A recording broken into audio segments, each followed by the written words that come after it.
দুইটা কারণে এই জ্বালানি তেলের সংকটটা তৈরি হচ্ছে। নাম্বার এক, সেটা হচ্ছে যে এই যুদ্ধ পরিস্থিতির কারণে হয়তো তেলের সংকট তৈরি হবে এমনটা মনে করছেন যানবাহন মালিকরা। আর একই সাথে এটা দাম বাড়তে পারে এই ধরনের একটা গুজব রয়েছে তাদের মধ্যে। মূলত এই কারণেই আসলে এই তেলের এত সংকট দেখা দিয়েছে। আমরা এই মুহূর্তে এসেছি এই তেলের পাম্পের যদি চিত্রটা একটু দেখানোর চেষ্টা করি, সেটা হচ্ছে যে এই পেট্রোল পাম্পটিতে ইতিমধ্যে কিন্তু অকটেন শেষ হয়ে গেছে, অকটেন নাই এবং আপনারা দেখতে পাচ্ছেন যে প্রচুর যানবাহন কিন্তু এখনও তেলের অপেক্ষা রয়েছে। এটি হচ্ছে খুলনা মেট্রোপলিটন ফিলিং স্টেশন। আমরা এই পাম্পের কর্তৃপক্ষের সাথে যখন কথা বলছি তারা বলছেন যে এখানে অকটেনের চাহিদা রয়েছে প্রায় প্রতিদিন 6,000-এর কাছাকাছি, কিন্তু ডিপো থেকে 3,000-এর বেশি অকটেন, লিটারের বেশি অকটেন সরবরাহ করা হয় না। মূলত এই কারণেই এই সরবরাহ সংকটটা দেখা দিয়েছে। একটা তথ্য জানিয়ে রাখতে চাই, খুলনার যে 3টি ডিপো আছে পদ্মা, মেঘনা এবং যমুনা, এই 3টি ডিপো থেকে প্রতিদিন 39 লাখ লিটার খুলনার 16টি খুলনা দক্ষিণ পশ্চিমাঞ্চল 16টি জেলায় সরবরাহ করা হয়। কিন্তু একটি সিলিং সিস্টেম করে দেওয়ার কারণে, অতিরিক্ত চাপের কারণে যেন পরিস্থিতি খারাপের দিকে না যায়, এই কারণে সিলিং করে দেওয়া হয়েছে যে নির্দিষ্ট সীমানার বাইরে কেউ তেল নিতে পারবেন না। এই কারণে এই পেট্রোল পাম্পটিতে যদি অকটেন দেওয়ার কথা ছিল 6,000, কিন্তু এখানে অকটেন দেওয়া হচ্ছে মাত্র 3,000।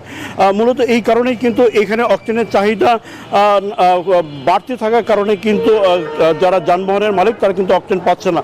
পেট্রোলের সরবরাহ আছে, সাথে সাথে ডিজেলের সরবরাহ আছে, কিন্তু অকটেন নাই। সকাল থেকেই মানুষ দফায় দফায় যানবাহনের মালিকরা কিন্তু এই পেট্রোল পাম্পগুলোতে আসছেন এবং তারা তেলের জন্য দীর্ঘক্ষণ অপেক্ষা করছেন। এই ছিল খুলনার পেট্রোল পাম্প থেকে সর্বশেষ। আমরা একই খবর জানতে যাচ্ছি লালমনিরহাটের আমাদের সহকর্মী রবিউলের কাছে। রবিউল, জানাবেন লালমনিরহাটে পেট্রোল পাম্পের জ্বালানি তেলের সংকটের সর্বশেষ পরিস্থিতি কি?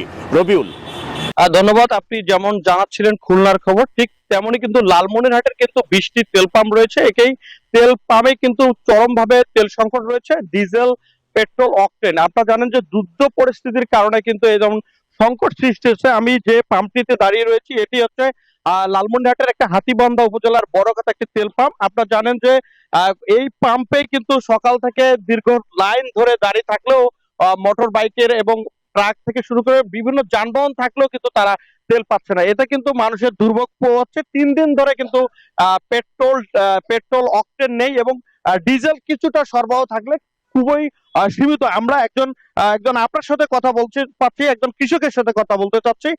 আপনি কেন তেল নিতে আসছেন এবং কি সমস্যা?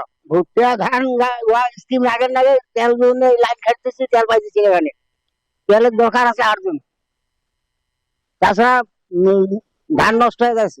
ধন্যবাদ আপনাকে। আমরা শুনছিলাম একজন কৃষক কিন্তু বলছেন যে ইরি বোরো এবং ভুট্টা ক্ষেতে সেচ দেওয়ার জন্য কিন্তু ডিজেলের প্রয়োজন এবং এজন্য কিন্তু একটা সংকট সৃষ্টি হচ্ছে এবং যে চাষাবাদ হয়েছে সেই চাষবাদ কিন্তু ব্যাহত হওয়ার কিন্তু একটা সম্ভাবনা রয়েছে। এই ছিল আমার কাছে সর্বশেষ। ফিরে যাচ্ছি স্টুডিওতে।